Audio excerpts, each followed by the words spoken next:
Hello everyone, this is Grandmaster Var Akobian with 1000 GM.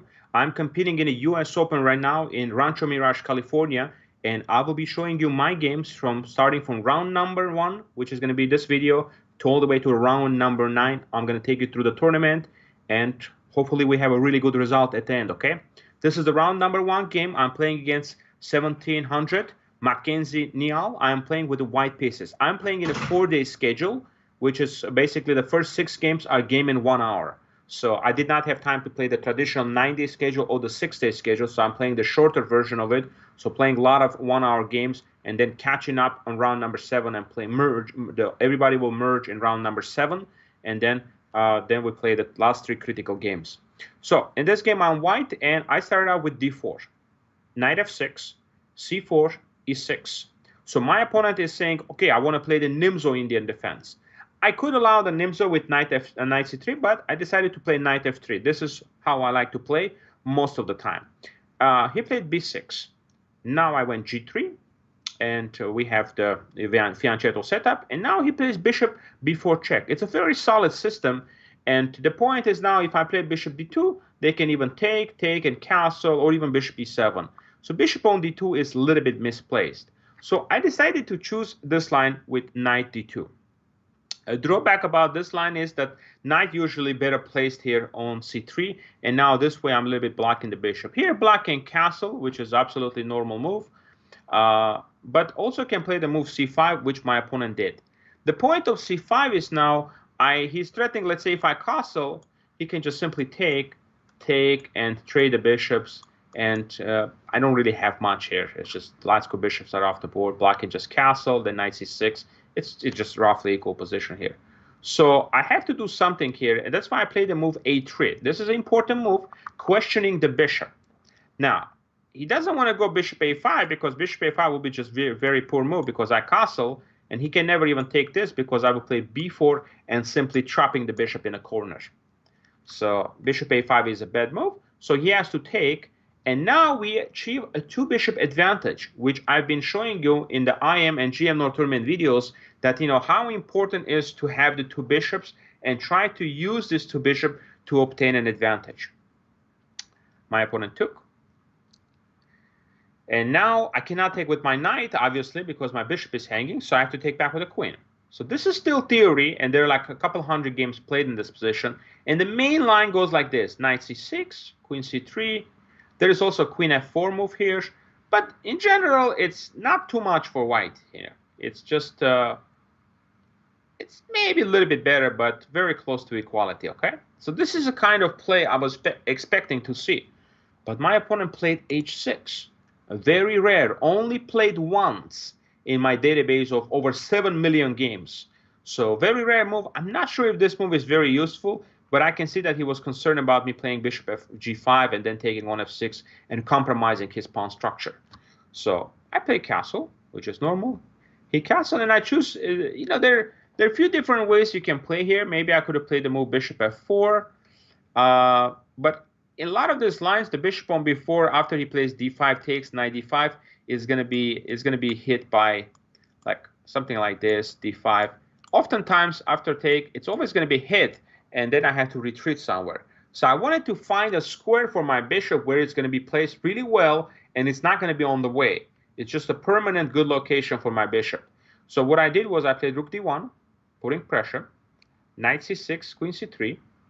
He plays queen e7, which is expected. He wants to get out of the pin. And now b4.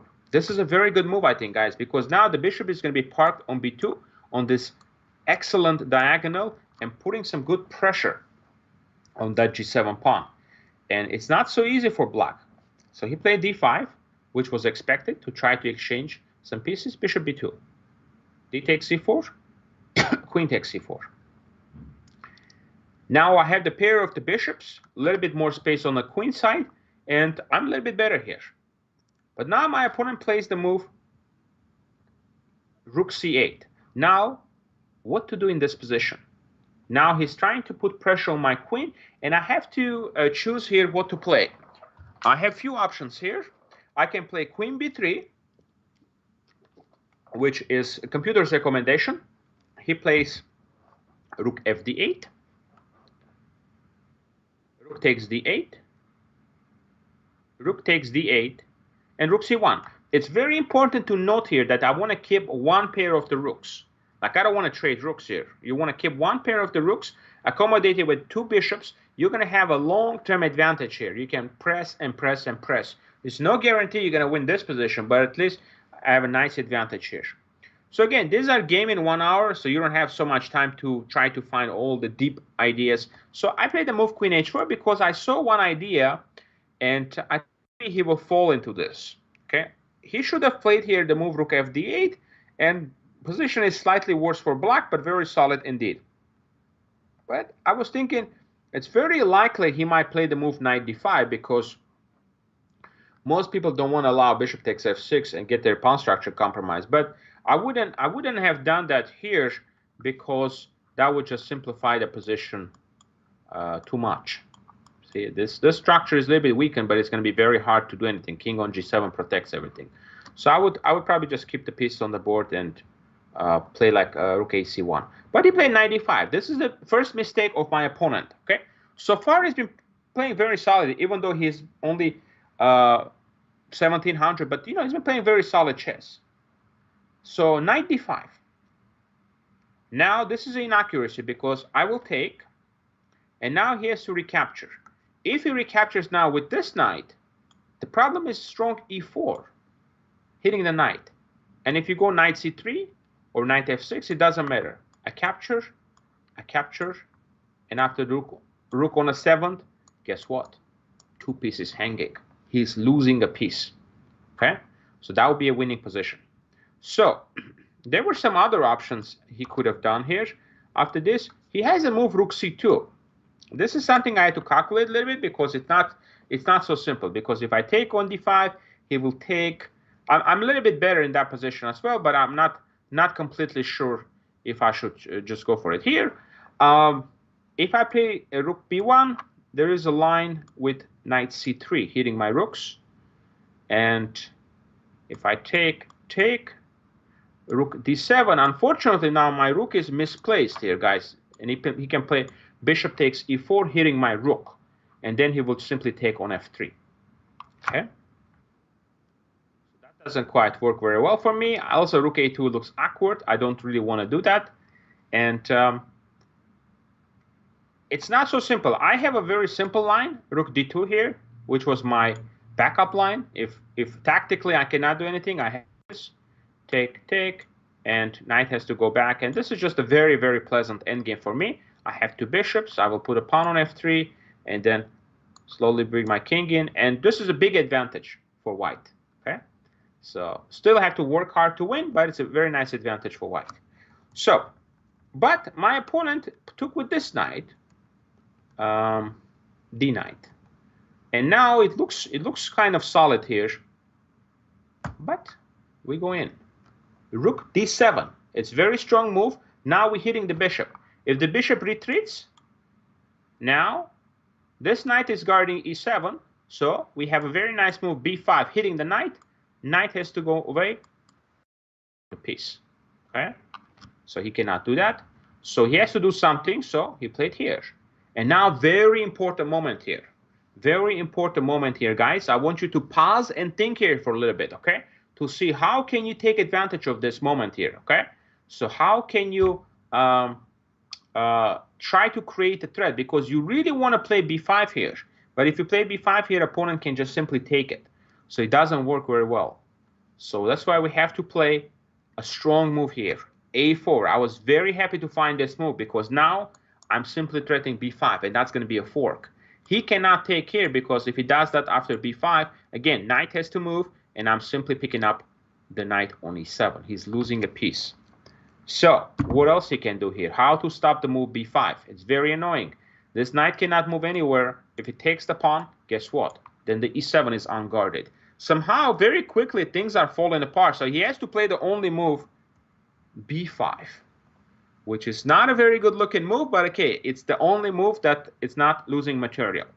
Here, it's time to exchange some pieces and try to loosen up the defense. So another very strong move here is knight d4, which I found. Now I'm simply threatening to take. So this is a very serious threat. So he has to take. He doesn't have any other options here. So he took. Bishop takes. Now we have a situation. He's got a knight hanging and a7 pawn is hanging as well. So for example, if he opts to play the move knight f5, I simply play bishop c5, attacking the rook. Rook moves anywhere. Thank you for the pawn. And he's actually losing the bishop. This bishop has no squares to go. b7 I will take. Rook a8 you cannot go because my bishop is there on g2. So simply winning. So he cannot do that. So he played the move knight c6, which was expected.